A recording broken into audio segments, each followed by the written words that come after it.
I never really understood wet t-shirt contests. They're never about who has the wettest shirt. Like, in the end, no one brings them out and measures the water. Let me start. Well, I already started. Let me tell you a little bit. Let me tell you a little bit about myself, so you get my vibe. I had 12 gerbils as a kid.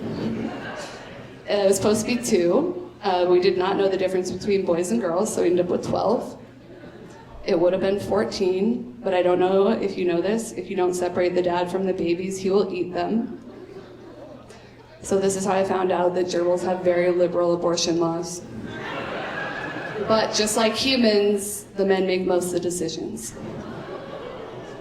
I'm just delivering the message. Get out and vote for your favorite gerbils if you want to make change. Gerbils have very, very loud sex. And I know this because it woke me up a lot while I was trying to rest up for the 5th grade.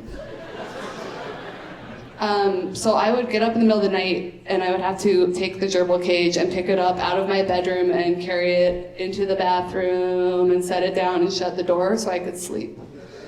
So I'd like to think that I invented the Mile High Club for gerbils. I saw my gynecologist the other day, and she waved. And it was just funny because I didn't realize she'd recognize me by my face. I also saw her the other day on purpose. I had an appointment.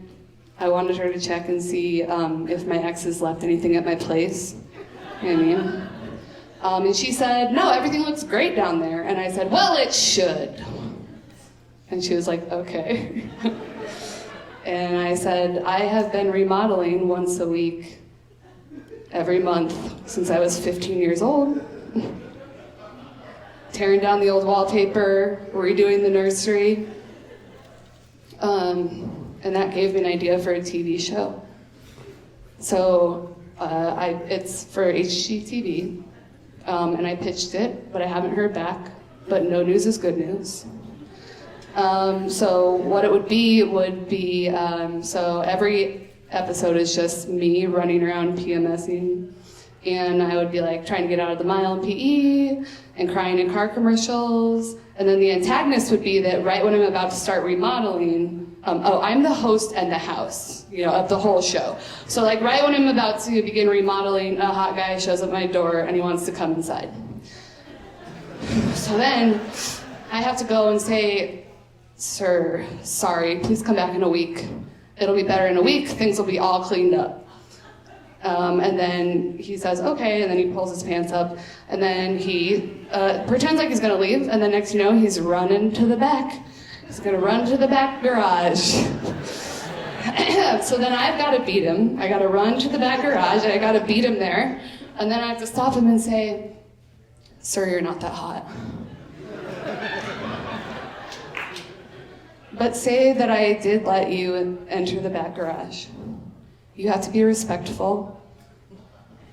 You can't just plow through like you're trying to beat the rush hour at the Arby's.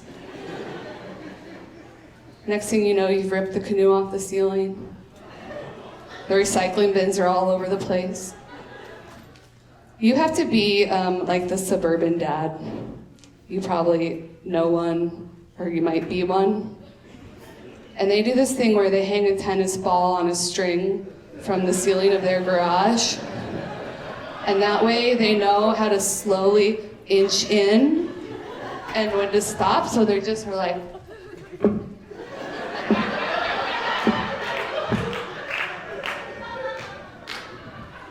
But in this instance, the tennis ball is just the sound of my voice saying, "Stop!" Speaking of things hanging from strings, I want to be as proud of my tampon sizes as men are of their condom sizes. But it's really hard because we name tampons like regular, light, plus, super plus, like they're no fun size names. If a guy approached me with a light condom, probably not. All I'm asking is for Magnum tampons, and I would like them ripped for my pleasure, and I feel like it's not a lot to ask. They also have compact tampons now. Is this a big tampon audience? Great. Okay. So they have compact ones, which you basically have to like pull apart, and then they snap, and then you whatever. The point is that I often just rip them apart, and so then I'm just sitting in the bathroom stall like reverse engineering a tampon, and it's like, why? We don't want people to know how much cotton we can fit in our bodies? Are we afraid someone might confuse us for a Build-A-Bear? Tampon brands often advertise using like the word discreet, like where they design discreet tampons. And I just wonder why all of my tampons look like they're about to go clubbing or to an Easter egg hunt. My job for money is I'm a designer. So I have a few ideas. I think flesh-colored wrappers could be nice. Denim wash.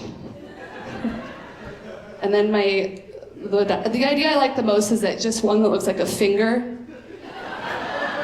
Because then you don't even have to hide it. You can just carry it on the outside. You just walk around. You don't have to camouflage it. And yeah, you have 6 fingers now. But that's less embarrassing than being a woman, right?